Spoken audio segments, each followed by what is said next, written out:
Эл журт. Мына мо Түп районунда Өрүктү айылында монтип жылкы менен катталган ДТП болуп атат.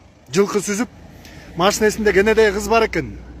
Кыз өңгүрөп токтоно албай таякта ыйлап атат. Адамдын убалынан коркпогон кандай немесиңер силер, эй? Ушу кенедей кыз бирдеме болсо эмне болот эле? Дагы жакшы эч нерсе болбоптур мына. Материалдык чыгымга учураптыр. Жылкынын чиби бар экен, Кудай буюрса ээси табыла турган болду.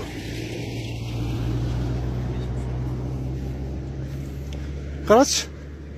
Бул акырын айда, анан тигиндей айда, мындай айда, жылкы турган машинени кел өзү сүзөт. Токтоп турган машинени сүзөт, фарасы күйүк болсо беле.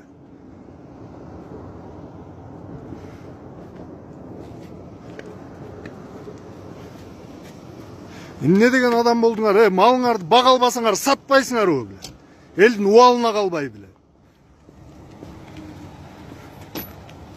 Мына машинеде кичинекей кыз бар экен, таякта өңгүрөп ыйлап отурат беле, коркуп калыптыр.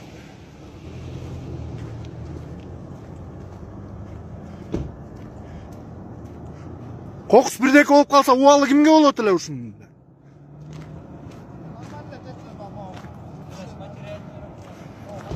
Акмак болдуңар, жеткен малдан өткөн мал болдуңар беле.